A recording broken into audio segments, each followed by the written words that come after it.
होली का त्यौहार। होली का नाम सुनते ही सभी के मन में रोमांच आ जाता है। जी हाँ, रंग बिरंगी होली, रंगों से भरी हुई, जो हमारे जीवन में बहुत ही महत्वपूर्ण है। चलिए आज हम होली पर बात करते हैं कि होली क्यों मनाई जाती है, इसके पीछे की क्या कथा है।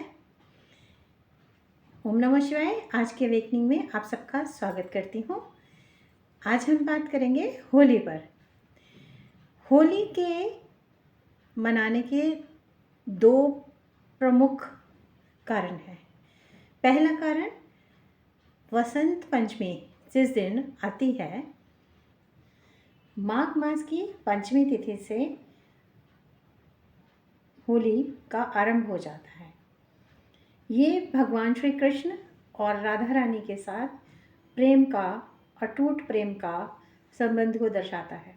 और ये होली जो है 40 दिनों तक चलती है। ये आपने मेरी पिछली वीडियो में सुना ही होगा। लठमार होली, लड्डू होली और इसके अलावा रंगों की होली, फूलों की होली, कई तरह से होली का उत्सव मनाया जाता है वृंदावन में, मथुरा में और बरसाने में।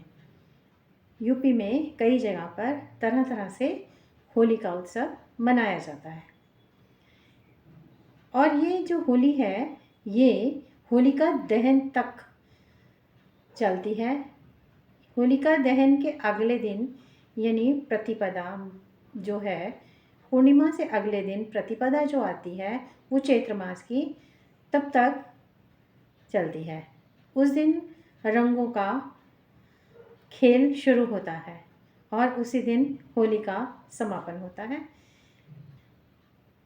होली का त्यौहार होलिका दहन से आरंभ होता है और रंगों का त्यौहार होली के अगले दिन तक चलता है।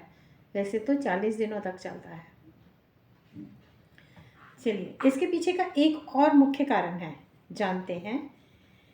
भक्त प्रहलाद, जो कि भगवान विष्णु का बहुत प्रिय भक्त था, बहुत छोटी सी उम्र से ही वो अपने भगवान को बहुत मानते थे, भगवान विष्णु को बहुत मानते थे।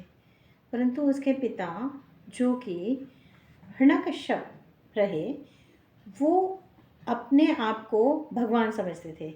वह मानते थे कि मैं राजा हूँ, मैं भगवान हूँ, मुझसे ऊपर बढ़कर कोई नहीं है संसार में। और वो अपने बेटे से भगवान विष्णु की जय जयकार न सुन के अपनी जय जयकार सुनना चाहते थे। इसके चलते वे कभी भी अपने पिता के हक में नहीं रहते थे। वे हमेशा भगवान विष्णु का स्मरण करते। परंतु कुछ समय तक ऐसे चलता रहा। होली अष्टक जब आरंभ होती है तो उस वक्त से लेकर भक्त प्रहलाद को तरह तरह की यातनाएं दी जाती हैं। उन्हें तरह तरह से सताया जाता है, कभी कोड़े बरसा के, कभी मार के, कभी हर तरह के जो प्रताड़ना होती है उस नन्हे बालक को दी जाती है।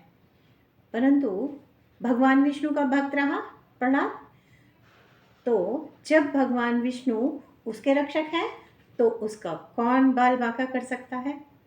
जिस दिन होलिका दहन होता है, अपनी बहन होलिका से बोलकर हिरण्यकश्यप, क्योंकि होलिका को एक वरदान मिलता है कि वे अग्नि में जल नहीं सकते, परंतु जाको राखे साइया, मार सके ना कोई, बाल ना बांका कर सके, चाहे सब जग बैरी होए।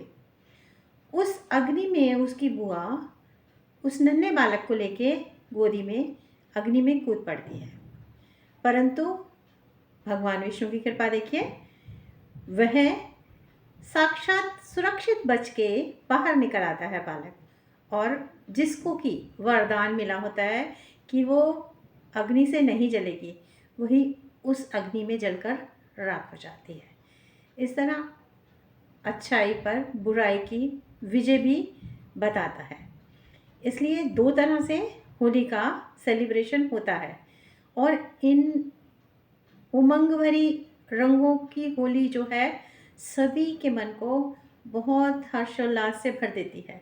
सभी लोग बड़ी धूमधाम से होली का इंतज़ार करते हैं। जैसे कि मैंने आपको बताया, वैसे तो होली का आरंभ 40 दिनों तक चलता है। 8 दिनों में होली अष्टक लग जाती है।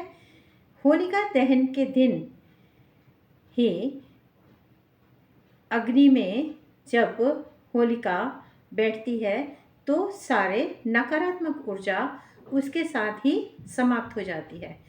क्योंकि इस बार चंद्र ग्रहण भी लग रहा है तो नकारात्मक ऊर्जा बहुत प्रभावशाली रहेंगी।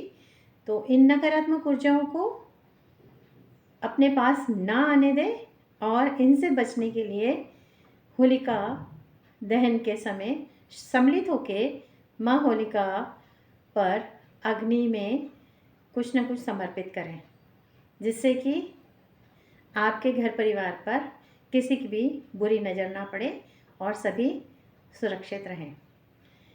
होलिका का त्यौहार, होली का जो त्यौहार है वो बहुत ही रंग और उमंग से भरा हुआ है। आज के लिए इतना ही। मिलते हैं अगली जर्नी में। तब तक के लिए राधे राधे।